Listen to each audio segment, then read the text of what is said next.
and this is my 4th attempt at giving my full review, analysis, and thoughts of the ROH 13th anniversary show 2015 as I'm dealing with a thunderstorm. I'm over here in Massachusetts in the Northeast in New England.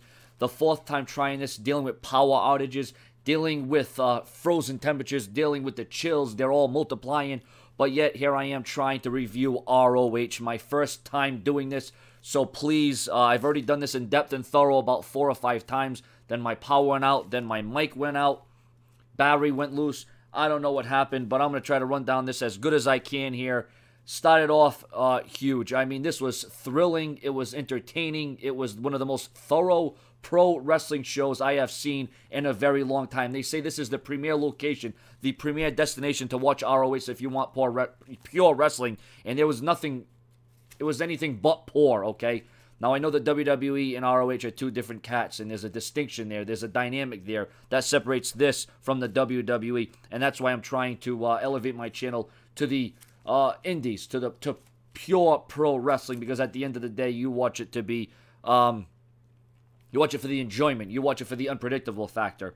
And I'll tell you what, all these guys and girls tonight laid it all on the line. They left it all in the ring, and it was an incredible event. Now, like I said, this is my 4th time doing this review, dealing with the weather. I don't know if this episode is going to shut off again, so I've already went in depth about every single match. I mean, you know, I'll tell you what, every single match offered something different, something, every match in its own right was match of the night.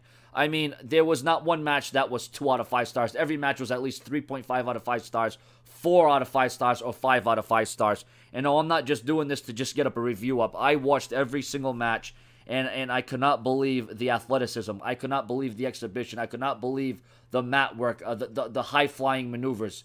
You know, it was high drama. It was high reward. There were some match finishes that I was surprised at. That Alberto Del Rio, I know he goes by a different name, lost his match. I was surprised by that, maybe because he only has a contract to appear so many days. We saw Samoa Joe. I mean, this kicked off in high gear. It kicked off with... Match 1 was Cedric Alexander versus Matt Sydal. Matt Sydal came away with the victory. That match started at 8:06, and these 2 guys had a good 10 to 12 minutes to show their stuff. Great counters, great reversals. All in all, like I said, I was impressed by every match. I can't come on here and say, well, this was my match of the night, because every match had something different. Every match brought that intangible. You had Moose, I couldn't believe that's the guy's name, Moose, versus Mark Briscoe. It was size versus experience. You know, this match was also good in its own right. And we've seen the Cactus Jack elbow drop. We've seen shades of that. We've seen shades of the Hardy Boys during this event. We've seen Matt Taven and Mike Bennett go against The Addiction versus the Bullet Club minus Doc Gallows, who was not in this match. It was intense action to kick off. We've seen Carl Anderson go it alone. I got to give Carl Anderson a hell of a lot of credit going this match against these tag teams in a triple threat warfare. It was tough for the referee to keep up with the action and maintain control throughout the match.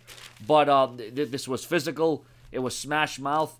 You had Roderick Strong versus B.J. Whitmer, another good match. The winner of the match was Roderick Strong. ODB versus Maria Kanellis. This was actually surprisingly a lot better than I thought it would be. Maria Kanellis has definitely improved since her WWE days. And once again, I already went in depth and thorough about this. The fact of the matter that I'm doing this 4 times over because of the weather is ridiculous. I wish I could give a better, thorough review. The ROH TV title match, like I said, was absolutely out of this earth. I mean, spectacular. I mean, this whole card from bottom to top was spectacular.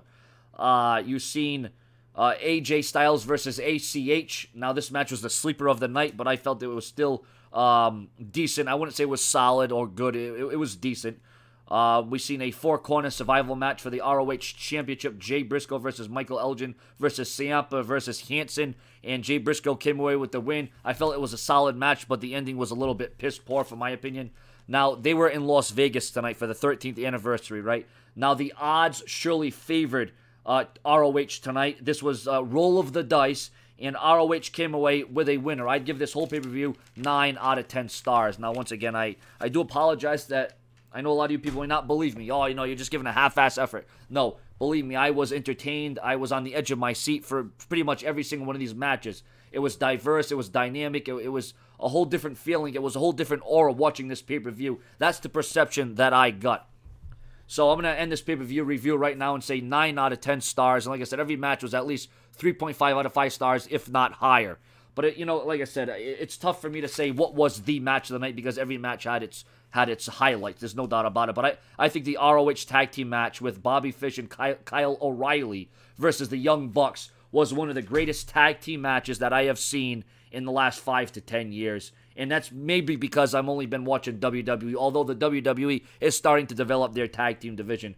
So battling, power outages, battling the snow out there. I don't have a regulator. I don't have a thing to make my power just miraculously come on. But through it all, I had to go back and replay the pay-per-view and watch it again and see the highlights. But pretty much this entire pay-per-view was a highlight. Make no mistake about it. So this is what I've been missing, I guess, for the last 13 years in ROH. That has produced some of the greatest homegrown talent from Samoa Joe, who we've seen the return of tonight.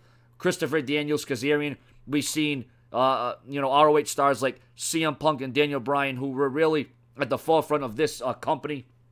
Obviously, they weren't here tonight, but it was nice to see Samoa Joe. And while I didn't agree with some of the finishes, there was some shocking moments, there was some surprises. But all in all, the in-ring action was solid. It was smash mouth. It was in your face.